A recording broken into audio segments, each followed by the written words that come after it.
Oi pessoal, que faz parte do canal Física com Bandeira. Nós vamos a uma aulazinha hoje introdutória sobre os espelhos esféricos, tá certo? Lembrando que essa aula ela vai ter duas partes, uma só para a gente conhecer as equações e os elementos, e outra para a gente fazer a construção das imagens nos objetos frente a esses espelhos, tá ok? Então vamos lá. Os espelhos esféricos são aqueles que são retirados, de superfícies polidas, e essas superfícies elas têm que ser esféricas. E aqui o que a gente tem? Nosso primeiro espelho, o espelho côncavo. Mas professor Pedro Bandeira, por que ele é chamado de espelho côncavo? Porque a parte refletora é a parte interna, tá certo? Por isso que tem esses cabelinhos aqui, ó, dizendo que a parte refletora é a interna. Mas a gente também pode ter um espelho onde a parte refletora é a parte externa, tá certo? Então, aqui é um espelho convexo. Aqui é o côncavo, porque a parte espelhada é a interna, e aqui é o convexo, onde a parte espelhada é a parte externa. Então, a gente tem esses dois tipos de espelhos, côncavo e convexo. É importante também, para que a gente dê andamento, que a gente conheça alguns elementos básicos dos espelhos. Então, vamos aqui, ó. Tanto serve para o côncavo como para o convexo. Aqui eu tenho o meu eixo principal, tá certo? Do espelho, e eu tenho o meu eixo secundário. O eixo secundário é qualquer reta passando pelo centro de circunferência sem ser passando pelo vértice. Então eu tenho o eixo principal, eixo secundário. Aqui eu tenho o ponto de encontro do eixo principal com o espelho. Leva-se o nome de vértice do espelho. A distância, do vértice até o ponto central, chamado de centro de curvatura, é chamado de C, e ele mede R. Por que bandeira C? Porque essa aqui foi tirada de uma esfera, e a esfera ela tem um centro. E a distância do centro à periferia da esfera, do espelho, é a medida do raio. E aqui nós temos o foco. Gente, não esquece, o foco é a metade do valor do raio. Então, se o raio tiver a medida de 30 centímetros, o foco vai ter a medida da metade, valendo 15. Tá certo? Então, vamos lá continuar. Espero que vocês estejam entendendo. E aí, para a gente construir as imagens, a gente vai pegar alguns casos, tá bom? Eu gostaria que vocês observassem bastante aqui esse espelho aqui. Tanto eu vou fazer côncavo como convexo. Aqui eu não coloquei o centro de curvatura, porque agora eu não vou precisar. Note que esse raio aqui está incidindo paralelamente ao eixo principal. Então, para os espelhos de Gauss, que são aqueles que têm uma abertura de 10 graus, menor do que 10 graus, olha só, todo raio que incide paralelo ao eixo principal reflete passando na direção do foco. Incidiu paralelo, refletiu na direção do foco. Tá bom? A reversibilidade também é correta. Tá vendo que esse raio agora incidiu no foco?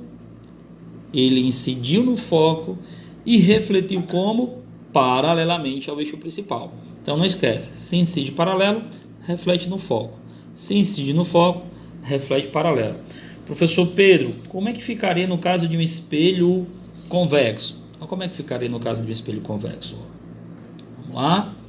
Lá vem um raiozinho incidente e ele ia passar na direção do foco. Reflete paralelo. Ele vinha para passar na direção do foco, reflete paralelo. Ó, aqui, ó, ele vinha incidindo paralelamente e refletiu na direção. Aqui está o sentido, mas a direção é a distância focal. Notem que esse raio aqui e esse outro raio aqui, ó, esse aqui e esse aqui, eles divergem. Por isso que o espelho convexo tem por finalidade aumentar o campo visual, tá bom? Então, a gente aprendeu já duas propriedades: paralelo no foco, paralelo. Vamos a outro caso. Aqui, ó, centro de curvatura, ó. Observe que esse raio, ele incidiu na direção do centro de curvatura. Ele incide no espelho e reflete na mesma direção. É um bate e volta. A mesma coisa seria também com o espelho convexo. Ó, o raio vinha para incidir na direção do centro de curvatura, refletiu na mesma direção, tá bom?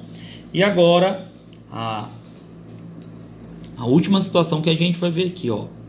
Dê uma olhada aqui, ó, o raio incidente, ó, tá, ó, chegando no vértice. Então, ó, tá aqui o meu eixo principal. Então, ele também vai refletir. Galera, ó, esse ângulo de incidência aqui vai ter a mesma dimensão do ângulo de reflexão, tá ok? Então, o eixo principal vai dividir esse ângulo total aqui pela metade. Da mesma forma, eu teria também aonde? Eu teria nos espelhos convexos, ó. Incidiu no vértice, ó, o ângulo aqui vai ter essa mesma dimensão aqui, tá ok? E para a gente finalizar a nossa aulinha, a gente precisa também conhecer algumas situações em relação aqui, ó. Prestem bastante atenção. Eu tenho um espelho côncavo, mas também poderia ser convexo. Quem é O? É o tamanho do objeto, a dimensão do objeto. Quem é P? É a distância do objeto para o vértice, tá bom? Quem é I? É o tamanho da imagem. E quem é P'? É a distância da imagem para o vértice. Por que eu estou passando isso, galera? Porque aqui a gente vai, ó, pegar essas equaçõezinhas aqui, ó.